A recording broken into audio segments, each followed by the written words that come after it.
اللہ وبرکاتہ۔ دعا ہے مالک و خالق کی کائنات کی بارگاہ میں کیے گا سجدہ، مالک لم یزل، اس سجدے کو درجہ قبولیت عطا فرمائے۔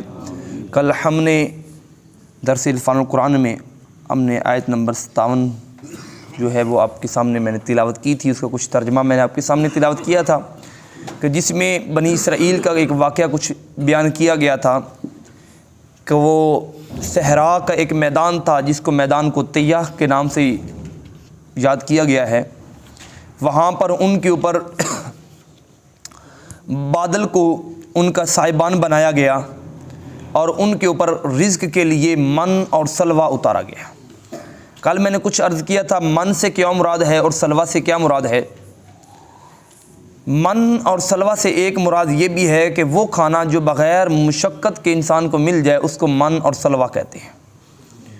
اور پھر ان کے ساتھ یہ بھی اللہ رب العزت نے خاص کرم فرمایا تھا کہ ان کا کوئی بچہ پیدا ہوتا تو پیدا ہوتے ساتھ ہی اس کے جسم کے ساتھ ہی لباس آ جایا کرتا تھا، اور وہ لباس جیسے جیسے بچہ بڑا ہوتا وہ لباس بھی بڑا ہوتا رہتا تھا، اور پھر وہ لباس جو ہے نہ میلا ہوتا تھا، نہ پھٹتا تھا، نہ کوئی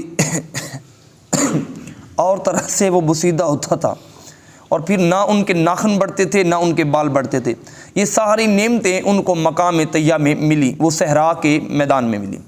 اور پھر اللہ رب العزت نے فرمایا کہ تم کھاؤ جہاں سے مرضی چاہو، لیکن انہوں نے اپنی جانوں کے اوپر ظلم کیا۔ ظلم کیا تھا کہ انہوں نے ظلم یہ کیا تھا کہ وہ دوسرے دن کے لیے خوراک بچا کے رکھتے تھے۔ توکل علی اللہ کا بھول جانا یہ بھی بہت بڑا ظلم ہوتا ہے۔ اب جہاں پر انہوں نے یہ اپنی جانوں کے اوپر جب یہ ظلم کیا، اب یہاں پر دو روایات ہیں، اگلی آیت مبارکہ پڑھنے سے پہلے دو روایات ہیں۔ ایک روایت یہ ہے کہ وہ حضرت موسیٰ علیہ السلام کی سنگت میں اگلی بستی میں داخل ہوئے، جو اگلی آیت مبارکہ میں آ رہا ہے۔ دوسری یہ ہے کہ یہاں پر حضرت ہارون علیہ السلام کا اور حضرت موسیٰ کلیم اللہ علیہ السلام کا وہاں پر آپ کا وصال مبارکہ ہو گیا، اور اس کے بعد حضرت یوشع بن نون علیہ السلام اللہ کے نبی وہاں پر تشریف لائے، اور ان کی مادیت میں ان کی سرپرستی میں یہ آگے وہاں سے نکلے، اور یہ صحرا میں جہاں پر ان کو من اور سلوہ اترا، یہ رزق ان کو 40 سال تک ملتا رہا۔ کتنے سال تک؟ 40 سال تک اس صحرا کے میدان میں رہے۔ اعوذ باللہ من الشیطان الرجیم، بسم اللہ الرحمن الرحیم۔ وَإِذْ قُلْنَا نَدْخُلُوا هَٰذِهِ الْقَرْيَةَ، اور پیارے حبیب یاد کرائیں ان کو، قُلْ نَدْخُلُوا هَٰذِهِ الْقَرْيَةَ، جب ہم نے ان کو حکم دیا کہ یہ اس بستی میں داخل ہو جائیں۔ ساتھ ساتھ میں تھوڑا تھوڑا تفسیر بھی کرتا جاؤں گا۔ اس قریہ سے مراد دو طرح کی قریہ، ایک اریحن، ایک بستی کا نام ہے جو بیت المقدس سے پیچھے ہے، کچھ فاصلے پر ہے، الف رے یہ ہا دو برہن، اریحن اس بستی کا نام ہے، اس بستی میں داخلے کا حکم دیا گیا۔ دوسرا اس سے مراد بیت المقدس ہے۔ یاد رکھیے گا کہ کچھ مفسرین نے بیت المقدس کو کہا کہ اس سے مراد وہ بستی سے مراد بیت المقدس ہے، اور بعض مفسرین نے بیت المقدس کے ہونے پر اعتراض کیا، انہوں نے کہا کہ بیت المقدس حضرت سلیمان علیہ السلام نے بنایا تھا۔ کس نبی نے بنایا تھا؟ حضرت سلیمان علیہ السلام، اور حضرت سلیمان علیہ السلام کی پیدائش موسیٰ علیہ السلام کے بھی بعد میں ہوئی ہے، اور یہ بیت المقدس اس وقت نہیں تھا۔ بعض مفسرین نے کہا کہ بیت المقدس بے شک وہ تعمیر نہیں تھا، مگر جو جگہ تو موجود تھی، مگر اس بستی کا حکم دیا گیا۔ بہرحال وَإِذْ قُلْنَا ادْخُلُوا هَٰذِهِ الْقَرْيَةَ، اور ہم نے کہا یاد کرو اس بستی کو، بستی سے مراد اریحن بستی یا بیت المقدس بستی۔ فَكُلُوا مِنْهَا حَيْثُ شِئْتُمْ رَغَدًا، اور کھاؤ جہاں سے تم چاہتے ہو جی بھر کے، رغدن یعنی کہ سیر ہو کے۔ وَادْخُلُوا الْبَابَ، اور داخل ہونا تمہارے لیے دو شرطیں ہیں، تم بستی میں ایسے نہ داخل ہو جانا۔ وَادْخُلُوا الْبَابَ سُجَّدًا، جب تم اس بستی کے دروازوں سے گزرو تو سجدن جھکتے ہوئے، سر کو جھکائے ہوئے، سجدہ کرتے ہوئے، رکوع کرتے ہوئے، خشوع اور خضوع عاجزی کے ساتھ گزرنا۔ وَقُولُوا حِطَّةٌ، اور تم حِطّہ کہنا۔ حِطّہ سے مراد تم مغفرت طلب کرنا کہ یا اللہ ہم سے بھول ہوگی، اپنے گناہوں کو یاد کرنا۔ جب تم اپنے گناہوں کو یاد کرو گے، نغفر لکم، تم بخشش مانگو گے خطایاکم اپنی خطاؤں پر ہم تمہیں معاف کر دیں گے، وسنزید المحسنین اور ہم بہت زیادہ احسان کرنے والے ہیں۔ اب یہاں پر اس کا پس منظر کیا تھا، اس بستی میں کیوں داخل کیا گیا؟ یہ بستی میں وہ قبیلہ آباد تھا جو قبیلہ فرعون کا قبیلہ تھا، عمالقہ جس کو نام کو کہا گیا تھا۔ فرعون جو ہے وہ عمالقہ قوم میں سے تھا۔ اب اس بستی کے اندر وہ عمالقہ قبیلہ آباد تھا۔ وہ عمالقہ والے لوگ بڑے جنگجو آدمی تھے، بڑے بہادر آدمی تھے اور بڑے ظالم اور جابر، یعنی کہ قد ان کے بہت بڑے بڑے تھے، ان کا رعب و دبدبہ پورے علاقے میں پھیلا ہوا تھا۔ تو یہ بنی اسرائیل والے ڈر گئے کہ ہم ان سے جہاد کیسے کریں۔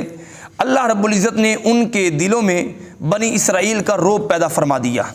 جس طریقے سے بدر کے میدان میں صحابہ کرام کا رعب کفار کے دل میں ڈال دیا گیا، یا مختلف غزوات میں صحابہ کرام کا رعب ان کے دلوں میں ڈال دیا گیا، اسی طریقے سے قوم عمالقہ کا جو ہے ان کے دلوں میں بنی اسرائیل کا رعب ڈال دیا گیا، اور اس رعب کی وجہ سے وہ اپنی بستی کو چھوڑ کر چلے گئے، اپنا غلہ بھی چھوڑ گئے، اپنا سب کچھ چھوڑ گئے۔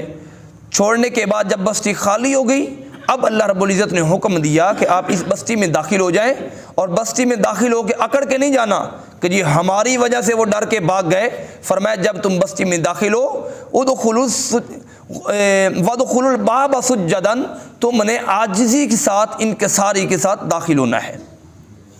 اور پھر آپ نے اپنی زبانوں پر حتتن حتتن کے یہ لفظ کہنا، حتتن سے مراد کہ مالک کا شکر ہے، ہم اس کی بارگاہ سے مغفرت طلب کرتے ہیں۔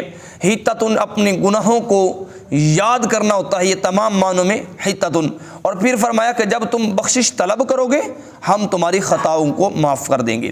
لیکن اللہ رب العزت نے اس بستی کو کیوں چنا؟ اس کے اندر 3-4 فائدے ہیں۔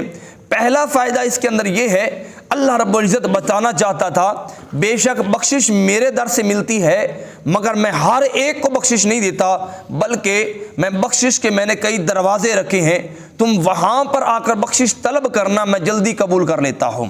تو وہاں پر اپنے گناہوں کی معافی مانگنا میں جلدی قبول کر لیتا ہوں۔ یہی وجہ ہے ہم داتا صاحب جاتے ہیں یا حضور بابا فرید گنج شکر رحمۃ اللہ علیہ وہاں پر جنتی دروازے سے گزرتے ہیں، ہمارے ذہن میں یہی ہوتا ہے کہ باری تعالیٰ ہم تیرے پیارے ولی کی بارگاہ میں آئے ہیں، ان کے دروازے سے گزرے ہیں، اس کے بدلے میں ہمارے گناہوں کی بخشش فرما دے۔